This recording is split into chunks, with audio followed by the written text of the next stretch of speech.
नमस्कार आप सभी को।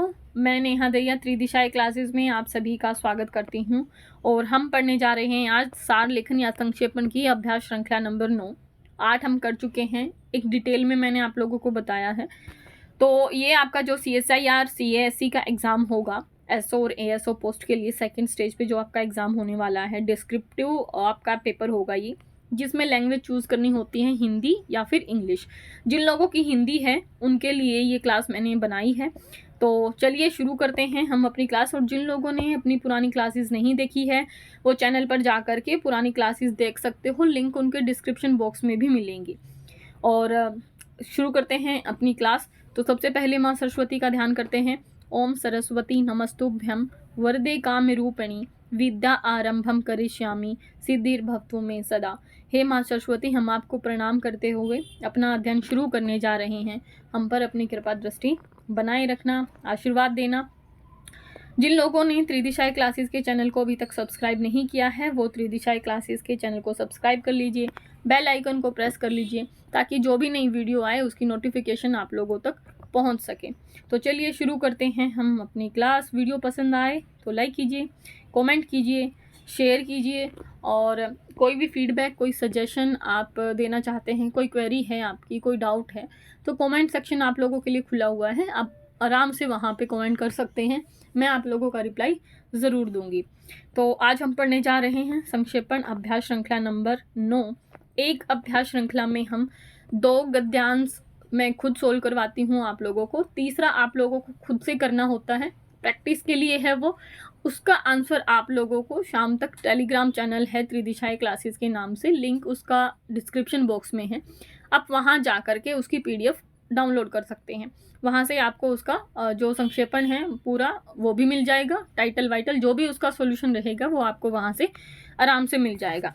तो चलिए शुरू करते हैं आज की क्लास। संक्षिप्तीकरण ये आपके सिलेबस में है, 3 ही टॉपिक हैं। ये मैं हर क्लास में बताती हूँ लेकिन जो लोग नए आए हैं उनको फिर से रिवाइज करा दे रही हूँ। 3 टॉपिक हैं, एक आपका ऐसे का टॉपिक होता है, एक आपका ट्रेसी राइटिंग्स होता है, ठीक है, और एक आपकी लेटर या एप्लीकेशन राइटिंग होगा। 3 टॉपिक हैं। तो संक्षिप्तीकरण या प्रेसिस, या इसको दूसरा एक बात लिख सकते हैं, सार लेखन की तरह ही लिख सकते हैं। प्रेसिस राइटिंग है आपके सिलेबस में, 30 नंबर का है और एक ही प्रश्न आपसे पूछा जाएगा। तो काफ़ी इंपॉर्टेंट है और बहुत आसानी से स्कोरिंग भी है, तो आप आराम से इसमें नंबर गेन कर सकते हैं। तो चलिए शुरू करते हैं। आदर्श सार लेखन। आदर्श सार लेखन के लिए कुछ महत्वपूर्ण पॉइंट हैं जो मैं रिवाइज करा देती हूँ। सबसे पहले आप जो संक्षेपण या फिर सार लेखन करें उसमें पूर्णता होनी चाहिए, यानी जब आप गद्यांश का संक्षेपण करें तो उसमें इतनी पूर्णता दिखाई देनी चाहिए कि एग्जामिनर जब आपका गद्यांश का सार चेक कर रहा हो, संक्षेपण चेक कर रहा हो, तो उसको दोबारा से गद्यांश पढ़ने की आवश्यकता महसूस ना हो। संक्षिप्तता होनी चाहिए। संक्षिप्तता का मतलब हो गया कि 1/3 आपको शब्दों का यूज़ करना है और 1/3 शब्दों के साथ में आपको अपना संक्षेपण ख़त्म कर देना है, या फिर जितनी भी डिमांड आपसे की जाए एग्ज़ाम में उस हिसाब से आपको लिखना है। स्पष्टता होनी चाहिए। आप जो भी संक्षेपण लिखे उसमें एक स्पष्टता दिखनी चाहिए। ये नहीं कि उलझ पुलझ कहीं की लाइन कहीं जोड़ रहे हो, ना कोई लाइन की सीक्वेंस बन रही है और ना ही कोई अर्थ बन रहा है। तो इस तरह से आपको नहीं लिखना है, एक क्रमबद्ध तरीके से आपको लिखते हुए चलना है और उसमें एक स्पष्टता रखनी है। नंबर 4 पे है शीर्षक। आपका जो टाइटल है, जो शीर्षक है, वो छोटा होना चाहिए, संक्षिप्त होना चाहिए और आकर्षक होना चाहिए, और जो केंद्रीय भाव है जिस उस भाव को स्पष्ट करता हुआ होना चाहिए। इसका आपको ध्यान रखना है। नंबर 5 पे है मौलिक रचना, यानी आप जो संक्षेपण करें तो वो ऐसा लगना चाहिए कि उसी गद्यांश की मौलिक रचना है। ये नहीं है कि आपने अपने मन से कुछ भी लिख दिया क्लाइमेट चेंज पे, यानी जलवायु परिवर्तन पे मान लिया गद्यांश आपका आया हुआ है और आप अपने हिसाब से उसमें रेमेडीज़ या जो भी उपाय हैं वो लिखते जा रहे हैं। ऐसा आपको नहीं करना है, अपने विचार वहाँ पर नहीं लिखने हैं। अपनी भाषा में उस गद्यांश का सार लिखना है, 1/3 शब्दों में संक्षेपण करना है। लेकिन इसका मतलब ये बिल्कुल भी नहीं है कि आप अपने मन से जो मर्जी आए वो लिखें, गद्यांश के अकॉर्डिंग ही आपको लिखना है। नंबर 6 है आपकी भाषा। आपकी भाषा सरल होनी चाहिए, परवाहमयी होनी चाहिए, क्रमबद्धता के साथ में होनी चाहिए। गागर में सागर भरने वाली भाषा का आप प्रयोग करें। कई सारे छोटे छोटे सरल वाक्यों की जगह पर आप संयुक्त या मिश्रित वाक्यों का प्रयोग कर सकते हैं, इसका आपको ध्यान रखना है। तो चलिए शुरू करते हैं। पहला हमारा गद्यांश है। आप लोगों को मैं हमेशा बताती हूँ कि आप लोगों को क्या करना है, वीडियो को पॉज करना है, खुद से एक रीडिंग लेनी है इसकी, और एक रीडिंग में अगर नहीं समझ में आए तो दूसरी रीडिंग लेनी है। फिर उसके बाद में जो इम्पोर्टेंट लाइन आपको लगे वो इम्पोर्टेंट लाइन हाईलाइट करते हुए या अंडरलाइन करते हुए चलना है, ठीक है। और उसके बाद में ये समझने का प्रयास करना है कि ये जो गद्यांश दिया गया है वो किस विषय पर दिया गया है, ठीक है। तो चलिए शुरू करते हैं रीडिंग। लोक में फैली हुई दुख की छाया को हटाने में ब्रह्म ही आनंद कला से जो शक्तिमय रूप धारण करती है, उसकी भीषणता में भी अद्भुत मनोहरता, कटुता में भी अपूर्व मधुरता, प्रचंडता में भी गहरी आर्द्रता लगी रहती है। विरुद्धों का यही सामंजस्य क्रम क्षेत्र का सौंदर्य है, जिसकी ओर आकर्षित हुए बिना मनुष्य का हृदय नहीं रह सकता है। इस सामंजस्य का और कई रूपों में दर्शन होता है। किसी कोट पतलून हैट वाले धारा प्रवाह या संस्कृत बोलते अथवा किसी पंडित वेशधारी सज्जन का अंग्रेजी का प्रगत्य वक्तृता देते सुन व्यक्तित्व का जो एक चमत्कार सा दिखाई पड़ता है, उसकी तह में भी सामंजस्य का यही सौंदर्य समझना चाहिए। भीषणता और सरसता, कोमलता और कठोरता, कटुता तथा मधुरता, प्रचंडता और मधुरता का ये सामंजस्य ही लोक धर्म का सौंदर्य है। आदि कवि वाल्मीकि की वाणी इसी सौंदर्य के उद्घाटन महोत्सव का दिव्य संगीत है। सौंदर्य का यह उद्घाटन असौंदर्य का आवरण हटाकर होता है। धर्म और मंगल की यह ज्योति अधर्म और अत्याचार, कलेश इत्यादि की छटा को फाड़ती हुई फूटती है। ये यहाँ पे जो घाटा है ना, इसको आप हटा दीजिए। ये यहाँ पे जो टाइपिंग का मिस्टेक है, ठीक है। ये यहाँ पे क्या आ जाएगा इसकी जगह, दोबारा से मैं पढ़ देती हूँ। सौंदर्य का ये उद्घाटन असौंदर्य का आवरण हटाकर होता है, ठीक है। धर्म और मंगल की यह ज्योति अधर्म और अत्याचार, कलेश इत्यादि की छटा को फाड़ती हुई फूटती है, ठीक है। यहाँ पे छटा आएगा, ठीक है। ये टाइपिंग एरर है। फाड़ती हुई फूटती है। इससे कवि हमारे सामने असौंदर्य, अमंगल, अत्याचार, कलेश इत्यादि भी रखता है। रोष, हाहाकार और ध्वंस के दृश्य भी लाता है। पर सारे कार्य और सारे रूप और सारे व्यापार भीतर भीतर आनंद कला के विकास में ही बोध के विविध रूप देते पाए जाते हैं। यदि किसी और उन्मुख ज्वलंत रोष है तो उसके सब और उसका सहगामी रक्षा और कल्याण का भाव है। ये हो गया आपका गद्यांश। एक रीडिंग में जिनको समझ में नहीं आया है वो दूसरी रीडिंग ले, और दूसरी रीडिंग लेते हुए जो महत्वपूर्ण लाइनें हैं वो लाइनें आपको क्या करनी है, अंडरलाइन करते हुए चलना है, लिखते हुए चलना है।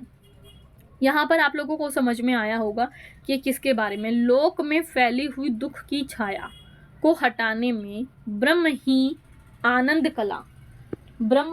आनंद कला जो शक्तिमय रूप धारण करती है, उसकी भीषणता में भी अद्भुत मनोहरता, कटुता में भी अपूर्व मधुरता, प्रचंडता में भी गहरी आर्द्रता लगी रहती है। और विरोधों का यह सामंजस्य क्या है, क्रम क्षेत्र का सौंदर्य है, जिसकी ओर आकर्षित हुए बिना मनुष्य का हृदय नहीं रह सकता है। तो यहाँ पे आप लोगों को समझ में आया होगा किसके बारे में। ब्रह्म का जो ये आनंद लीला है, जो जगत विरोध के भाव हैं, उनके कार्यों में सामंजस्य का एक सुंदर क्रम क्षेत्र का सौंदर्य है, जिसकी ओर आकर्षित हुए बिना मनुष्य का हृदय नहीं रह सकता है। कोमलता और कठोरता, यहाँ पे आप लोग आगे देखेंगे कोमलता और कठोरता, जैसे जो अनेक विरोधी जो सामंजस्य हैं वो भी यहाँ देखने को मिलते हैं। लिखा है ना यहाँ पे, सामंजस्य का कई और रूपों में दर्शन होता है। किसी कोट पतलून हैट वाले धारा प्रवाह संस्कृत बोलते या किसी पंडित वेशधारी सज्जन का अंग्रेजी का प्रगत्य जो एक वक्ता होता है, ठीक है, जो लेक्चर देता है, ठीक है। इसके बाद में हम देखते हैं वक्तृता होते हुए देते सुन व्यक्तित्व का जो एक चमत्कार सा दिखाई पड़ता है, उसकी तह में भी सामंजस्य का यही सौंदर्य समझना चाहिए। तो जो सौंदर्य है वो किसका, भीषणता और सरसता लेके आता है, कोमलता कठोरता लेके आता है, कटुता और मधुरता, प्रचंडता और मृदुता का सामंजस्य ही लोक धर्म का सौंदर्य है। वाल्मीकि आदि कवि जो महाकवि हैं वो इन्हीं सौंदर्य के उद्घाटन महोत्सव का दिव्य संगीत है। आदि कवि वाल्मीकि की वाणी। सौंदर्य का यह उद्घाटन असौंदर्य का आवरण हटाकर होता है। धर्म और मंगल की ज्योति अधर्म और अत्याचार, कलेश इत्यादि की छटा को फाड़ती हुई फूटती है। इससे कवि हमारे सामने असौंदर्य, अमंगल, अत्याचार, कलेश इत्यादि भी रखता है। तो कौन रख रहा है? कवि। ठीक है, कवि क्या लिखता है? काव्य लिखता है। तो उसके जो काव्य के सौंदर्य, असौंदर्य है, मंगल है, अत्याचार, क्लेश इत्यादि रखता है।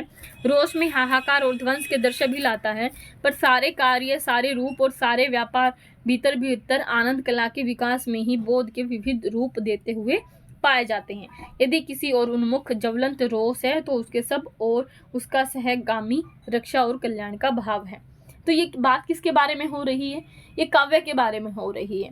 कवि जो लिखता है उसकी सुंदरता के बारे में हो रही है कि कवि जो लिखना चाहता है, नहीं काव्य लिखता है, तो काव्य सौंदर्य का स्वरूप क्या है उसके बारे में यहाँ पर बात चल रही है कि कहीं कहीं पर वो हमें विरोधों को झेलता हुआ दिखाई देता है और कहीं पर उसमें ज्वलंत रोष होता है और कहीं पर एक सहगामी रक्षा और कल्याण का भाव हमें देखने को मिलता है। तो हमारा इसके अनुसार क्या हो जाएगा? शीर्षक काव्य सौंदर्य का स्वरूप क्या है?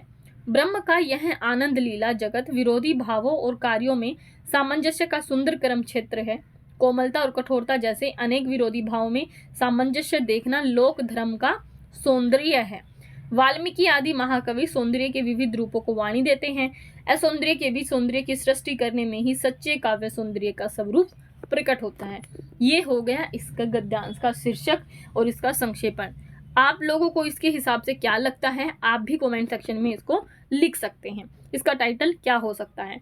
तो चलिए, और इसका जो संक्षेपण होगा वो भी लिख सकते हैं, क्योंकि मुश्किल से आपको 50 शब्दों तक ही लिखना होगा। मुश्किल से 50 भी ज़्यादा हो गए। पैराग्राफ के हिसाब से आप देख लीजिए कितनी लाइनें बनती, कितने शब्द आप लिख सकते हैं, क्योंकि 1/3 में आपको लिखना है। ठीक है, तो अब चलते हैं आगे। तो आप कमेंट सेक्शन में उसका जो शीर्षक है, उसका संक्षेपण है, वो भी लिख सकते हैं। प्रश्न है, आज के घनघोर तनावों वाली स्थिति से कोई आश्वस्त नहीं है। आज का जो घनघोर तनावों वाली स्थिति है उससे कोई भी आदमी सुखी नहीं है, किंतु प्रवाह का वेग ऐसा है कि सब उसी में बहकर अपने अपने को शेष के खिलाफ जबरदस्त बना लेना चाहते हैं। सभी राष्ट्रों की राजनीतियां और वित्त व्यवसाय नीतियां उसी ढर्रे पर चल रही हैं। उनमें आपसी प्रतिस्पर्धा है और परिणाम में हर राष्ट्र वाद उद्दीप्त और उत्तप्त बना रहता है। इस दुष्चक्र से निजात है तो तभी जब वह हिंसा के डर से डरने वाला और डराने वाला दोनों छूटे। अगर प्रगति और उन्नति की दिशा वही रहती है जो अब तक चली आई है तो डर से छूटना संभव नहीं है। भय का तब बड़ा उपयोग रहेगा और लगातार आतंक को गठित किया जाता रहेगा। आवश्यकता है या आवश्यक है कि हमारे रहन सहन की, उद्योग व्यवसाय की, शासन प्रशासन की, उत्पादन विभाजन की रीति नीतियों में परिवर्तन आए और आधार उनका प्रतियोगी की जगह सहयोगी बने। वेलफेयर या सोशलिस्ट स्टेट के नाम पर नियंत्रित और संचालित राज्य का नमूना बदलें और उत्तरोत्तर सामाजिक संस्थाओं को स्वायत्तता प्राप्त हो। व्यक्तियों का, समूहों का, राष्ट्रों का परस्पर व्यवहार इस ढंग पर चले कि उसमें अहिंसा की सुगंध फूटे। परस्पर सहायता से संकीर्ण स्वार्थ न रह जाए, वरन परमार्थिक स्वार्थ बन जाए। प्राथमिक आवश्यकताओं का उत्पादन और विवरण इतना सहज हो कि किसी बड़े संगठन को बीच में न पड़ना पड़े। आर्थिक और आंकिक हिसाब मानव नीति से निरपेक्ष न हो। शासक सेवक बनने में अपनी सार्थकता देखे और प्रशासक से सेवक की अधिक प्रतिष्ठा बढ़े। ये आपकी संक्षेपण की एक रीडिंग हो गई है यहाँ पे। अब आप लोगों को क्या करना है?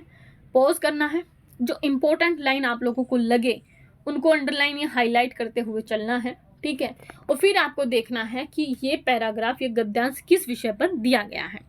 यहाँ पर हमें एक बार रीडिंग से इतना समझ में आ गया कि ये जो रीडिंग है वो किसके बारे में है।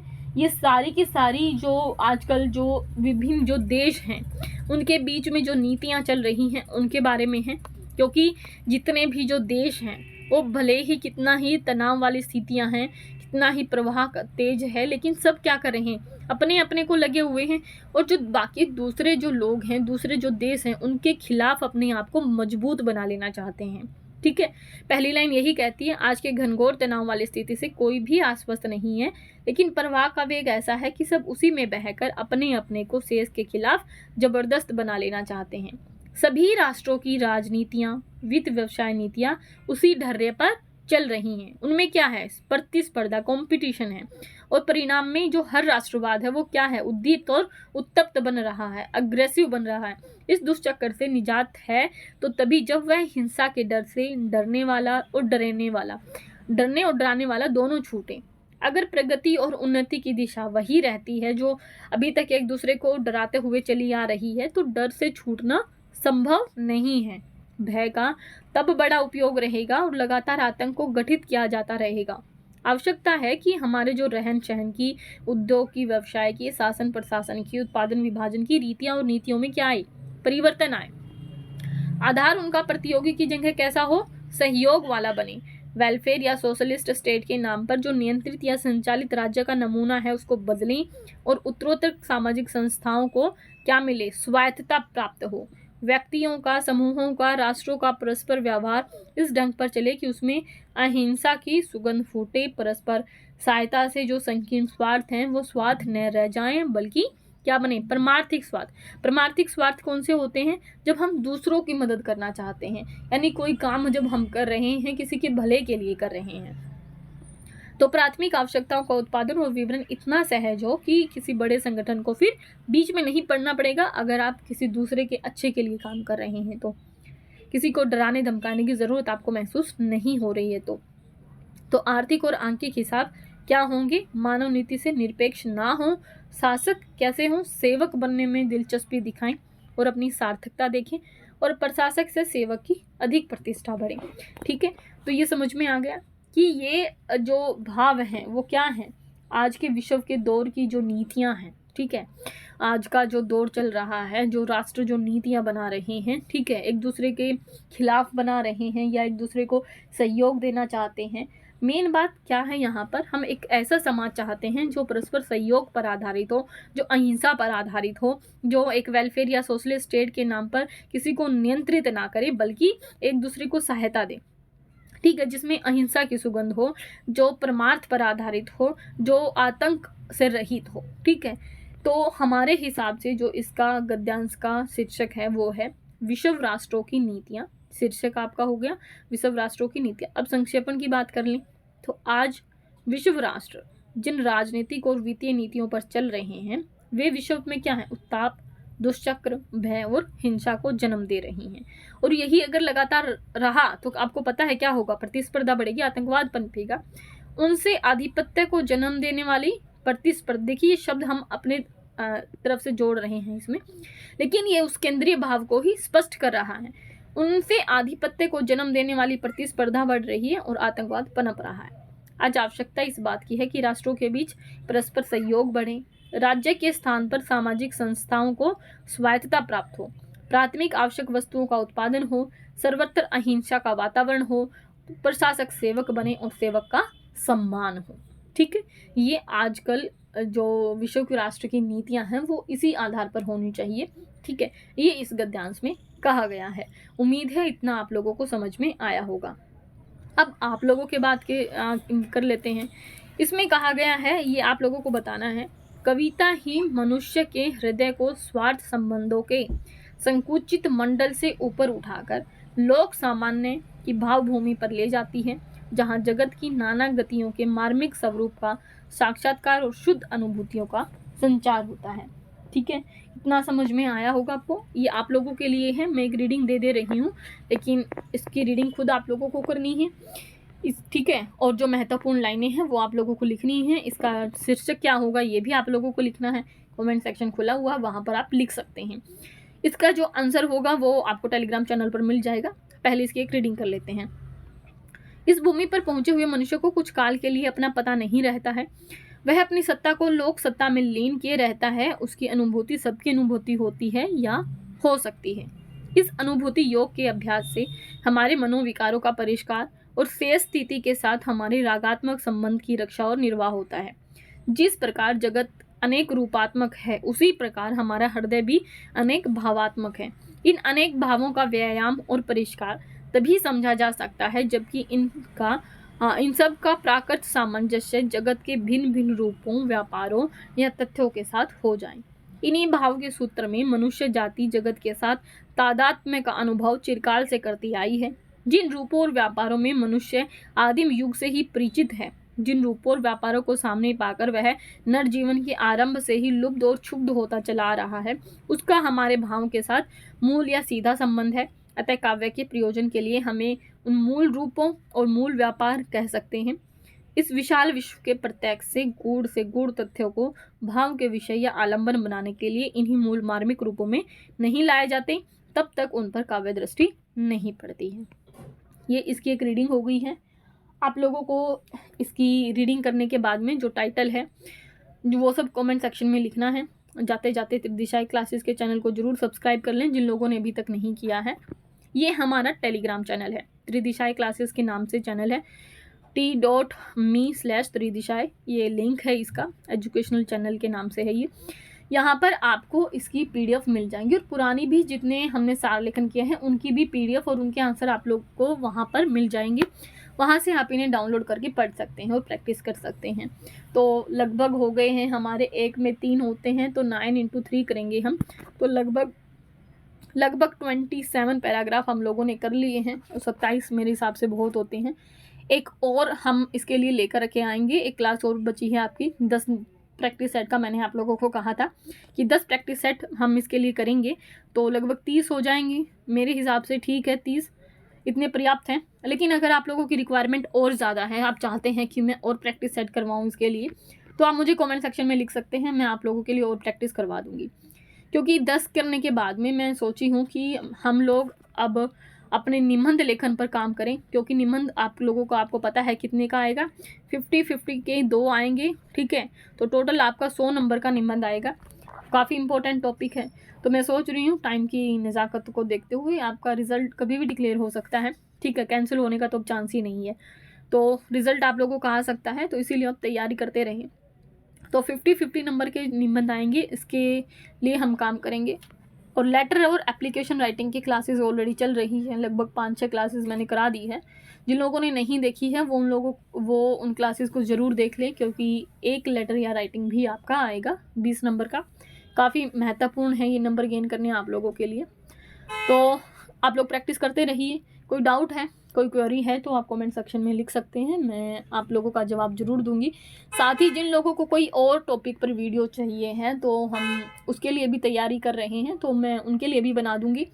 ठीक है, तो चलिए मिलती हूँ अगली क्लास में, और तब तक आप लोग पढ़ते रहिए। हाँ, एक महत्वपूर्ण सूचना ये है कि कुछ लोग ना जो लेटर राइटिंग से रिलेटेड कुछ उनके डाउट्स थे, वो लोग ये पूछ रहे थे कि मैडम जो लेटर राइटिंग है वो कोमे वोमे लगाने का कुछ सिस्टम है। शायद उन लोगों को किसी ने कहा होगा या कहीं से उन्होंने सुना होगा। तो अब मैं उन लोगों के लिए महत्वपूर्ण मैसेज यहाँ पर इस क्लास में दे रही हूँ कि कोमे लगाने वाला सिस्टम वहाँ पर नहीं है अब। ठीक है, वो हटा दिया गया है, तो आप सीधे सीधे लेटर राइटिंग कर सकते हैं, उसमें कोई दिक्कत नहीं है। तो कोमे लगाने वाले झंझट में ना फंसें, केवल सीधी सीधी आप आंसर राइटिंग कर सकते हैं, आप लेटर राइटिंग या फिर एप्लीकेशन राइटिंग कर सकते हैं। तो ठीक है, आप लोग अपना ध्यान रखें, मिलते हैं अगली क्लास में।